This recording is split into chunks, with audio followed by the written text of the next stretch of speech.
So we have a couple of reasons behind a lack of confidence or behind behaviours that don't serve us. And sometimes we hear in the media things about limiting beliefs, the subconscious patterns and kind of programs that we've learned throughout childhood and throughout our formative years and I guess our whole life. And they certainly have a big impact. So it might be that we've had an experience when we were younger that's always made us a bit of a people pleaser or made us struggle to feel confident in certain situations. And we can pick those up and really hold on to them, and that can impact how we behave now. But what also tends to drive a lack of confidence or those limiting behaviours is just our general state of emotional arousal, anxiety. Yeah. So often when we're very calm, when we're in a kind of nice, relaxed, easy place, we have quite a lot of control over how we behave and respond and show up, even if we've got some of those patterns going on in the background. So we might tend to behave in a certain way, but it's more to do with when that anxiety is really ramped up, we'll see those patterns and behaviours coming out more. And indeed, even somebody who hasn't necessarily had a big problem with confidence in the past, if for some reason all of a sudden their anxiety system is triggered and they're living in a much more generally stressful way and responding to that with anxiety, then that can start their brain thinking that there are problems in the world and that they need to respond in a different way. So we're constantly learning about our environment as we go along and how to respond to it. And our brain sometimes adapts to that with a lack of confidence, with kind of running away from things, basically. We've all heard of the fight, flight, freeze. Sometimes we do freeze and we forget how to be confident and go out there and do the things that we need to do, or we want to run away from them, or we get frustrated and angry. But all of those tend to show up in different ways in our modern world, and it's worth taking, I think, both parts of the equation into consideration whenever we're thinking about confidence. Welcome back, everyone. Today I'm with Abi Rogers, and we're going to be talking about how to become more confident. I think that's something each of us could do more with. Before we get started, Abi, could you give the audience an overview of your background and expertise? Yeah, of course. So I've been a therapist for the last 8 years. I work with solution-focused hypnotherapy, which is a very future-facing therapeutic method, and IEMT, which is all about rapid release emotional processing. And I've been doing that with increasingly driven and ambitious people over the last few years. Back last year, I got to a point where I was looking at the state of mental health in the UK and the fact that we're having a massive mental health epidemic and crisis, and decided that I wanted to do something a bit more about it. So I founded the Better Brain Company with my partner and ex-client Caroline, and we're on a bit of a mission now to make some changes and to bring therapies into the limelight that maybe haven't had the backing in the past of more conventional methods, and therapies that can really make a difference. So that's where we are. Splendid. So why do so many people have difficulty with confidence and self-sabotage? So we have a couple of reasons behind a lack of confidence or behind behaviours that don't serve us. And sometimes we hear in the media things about limiting beliefs, the subconscious patterns and kind of programs that we've learned throughout childhood and throughout our formative years and I guess our whole life. And they certainly have a big impact. So it might be that we've had an experience when we were younger that's always made us a bit of a people pleaser, or made us struggle to feel confident in certain situations. And we can pick those up and really hold on to them, and that can impact how we behave now. But what also tends to drive a lack of confidence or those limiting behaviours is just our general state of emotional arousal, anxiety.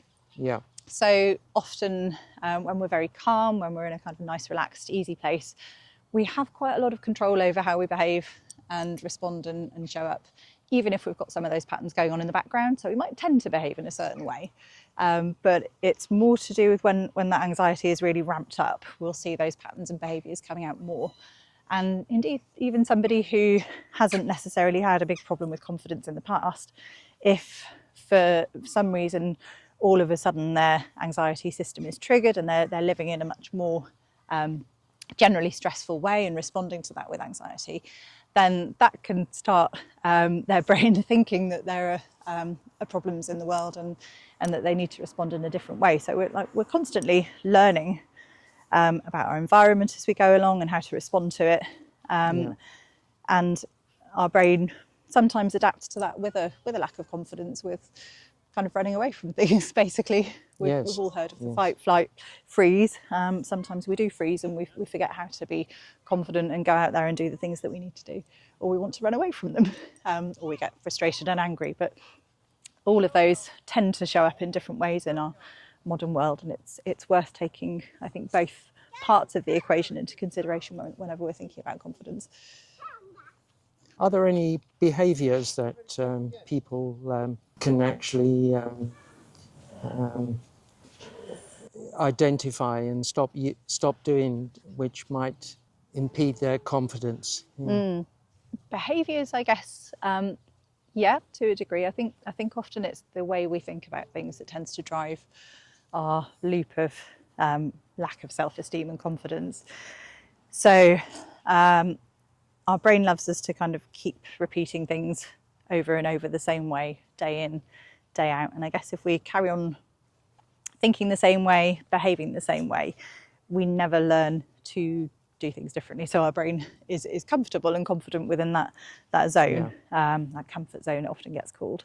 So if we can kind of gradually start to push the boundaries of that comfort zone in terms of behaviours that we're doing and thoughts that we're thinking, and challenge ourselves. It's not just behaviours, it's the thoughts, isn't it? Very much the thoughts, yeah. But what our brain also loves to do is refer back to past experiences and remind us of why we don't have the ability to be confident in this situation. It will be sort of looking back and going, oh, last time you gave a presentation it was terrifying and awful and you weren't confident at all, so of course that's the way it's going to go again in future. And then we get into a bit of a cycle of looking back at those past experiences and projecting them onto the future, and it's that future projection often that keeps driving the cycle. So we're constantly thinking ahead and thinking it's going to go wrong, analysing it all the different ways, and thinking of all the different ways it could, all the what ifs, if you like, behind this future scenario that hasn't even happened yet.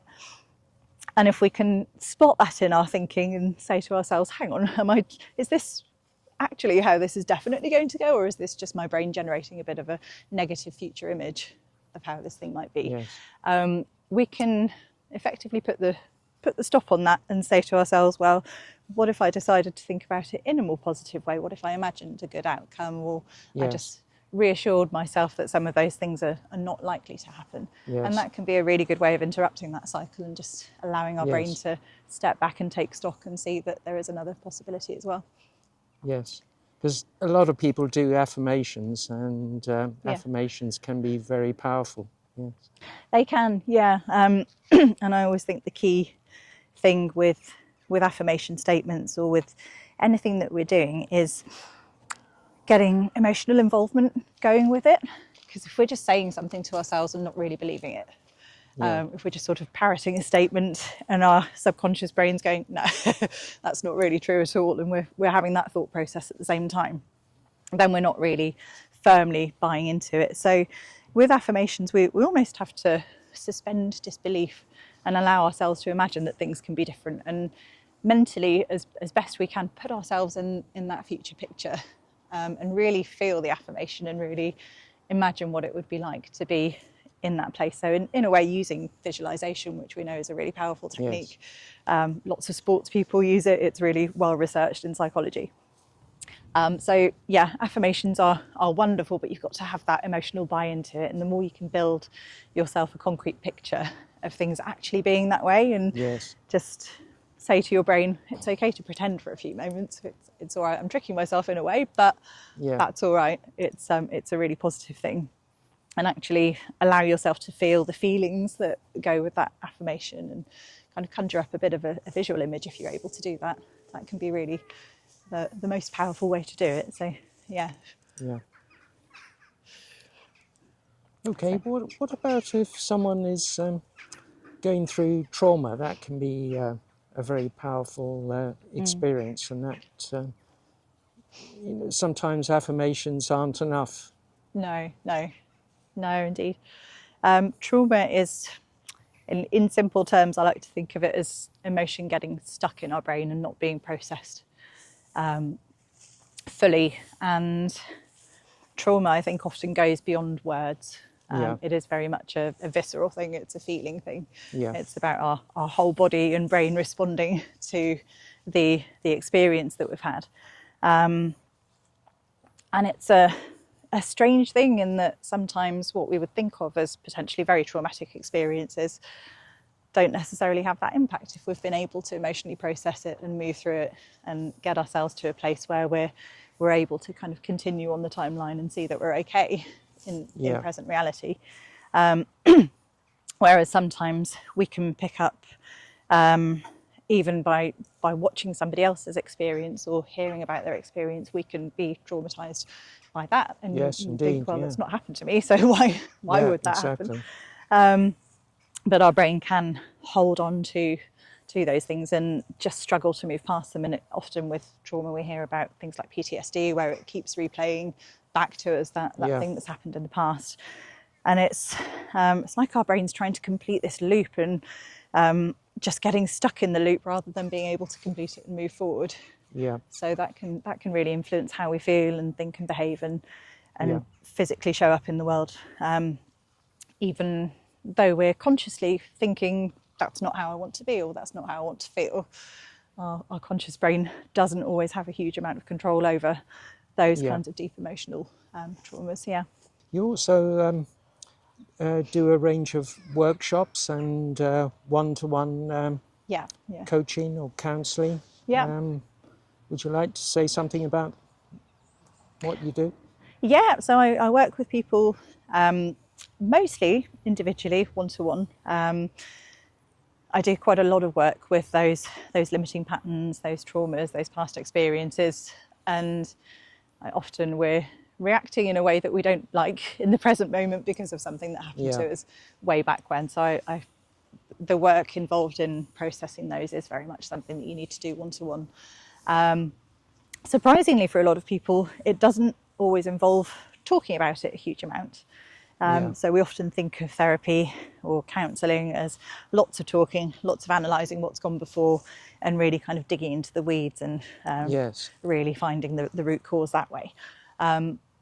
The work I love to do nowadays is more about using the feelings to locate the memory in our mind through a process called IEMT, right, and then we can quite rapidly get to a scenario in our mind that matches that experience and process the emotion around it very quickly without needing to really talk about it at all, which is fantastic for people who just aren't happy to yes, talk about yes, what's gone before for whatever reason. And there's, I think a lot of people do feel that way. And I use, as mentioned earlier, something called solution-focused hypnotherapy, which is a very lovely, supportive method of moving forward. It's like building a scaffolding for positive change, building a bit of a framework, if you yeah, like, so that we can see ourselves responding and behaving differently. Because our brain very often keeps us trapped, as we said, in these loops, these reinforcing cycles of behaviour and thought, yeah, and it's very good at putting the blinkers on and keeping us stuck in that world. yes, So solution-focused hypnotherapy is wonderful at just challenging us to think outside of that and think, well, what would be happening, what would I be doing differently if things were just a little bit different in my world, if I had that bit more confidence or a bit more clarity. And yes, we don't ever think that way unless we're challenged to do it yeah, in that kind of session. So I really love combining both of those. We've developed something called the Shift framework, which incorporates both with coaching as well, and just helping people really connect with what it is they want to achieve in life and helping them yeah, process all the stuff that's gone before so that they can become more aligned with the identity of the person they want to be now okay, and the things they need to do now, and just checking in that they really do want to be doing that, because that's pretty important. yes, yes, And that shift framework is something that we use with leaders, and executives, and just really helping them feel confident and fully aligned with that position. Yeah. So we do the therapeutic methods as kind of standard therapy sessions, but then there's the shift framework, which is our kind of larger coaching and therapeutic programs. And then, as you mentioned, workshops and just educating people about their mental health and well-being in a way that goes quite deeply into psychoeducation, really understanding how the processes of their brain work, so that they're a bit more empowered to do the things they need to do and maybe think in a slightly different way, and realise that a lot of what's driving the way they are showing up in the world isn't their fault, which is quite a relief for a lot of people, I think. And when we can take a step back and see that actually it's just a reaction, or it's just my brain responding in a certain way, it gives us a bit of power and control to do things differently. So that's also really rewarding to do that work. Yeah. What about meditation? Quite a few people practice meditation these days. Yeah. How does that help? It's a wonderful way of getting into what we call a trance state, which is when our brain waves kind of slow down from all the busy stuff. We're often in what we call beta brainwave mode, which is like really busy thinking mode, like analysing problems. Theta is more like our daydream state. So meditation, I think, really allows us to switch off all that busy brain stuff, get into a more tranquil place. And when we're in that daydream state, our brain does a wonderful job of unconsciously analysing stuff and joining the dots and helping us all of a sudden see things that we couldn't see before. So very often it might be that we're practicing a bit of meditation, or even just in the shower, or having a nice drive, one of those things that just switches us off from life for a while, and all of a sudden we've got an answer that we didn't have before. A lot of us get those. Some of my best ideas have come in the shower. Yeah, absolutely. Always like, if you've got a problem to solve and it's not going anywhere, just get yourself out and go for a walk, or go for a shower, go for a run, whatever it might be that gets you in that lovely flow state. And that's, I think, what meditation is. I mean, in meditation, transition through different brain states often, but it can really help us access that flow state and that creative problem-solving state that we aren't in a lot of the time. It's not for everybody. Some people don't get along well with being that quiet in their minds, and it can feel quite emotionally charged and quite disturbing to them. So I mean, some of the work that we do in hypnotherapy is helping people access that sort of flow state in a really safe, comfortable way, where they can just gradually relax. And we're using sort of guided meditation basically to help them into that place, but in a structured way that feels like they're in control and they're comfortable, and that can be quite reassuring for people as well. But it's a wonderful tool if it works for you, for sure. Well, I'd like to thank you for agreeing to do this talk today. If people want to get in touch with you, what's the best way? The best way is probably through our website, so it's betterbraincompany.com. Hopefully pretty easy to find. There's a contact form on there and various little buttons and things that you can click to get in touch depending on what you need. I'll post all the details below this video, and if you found this video helpful, then please like, share and subscribe. Thanks for watching. See you soon. Thank you.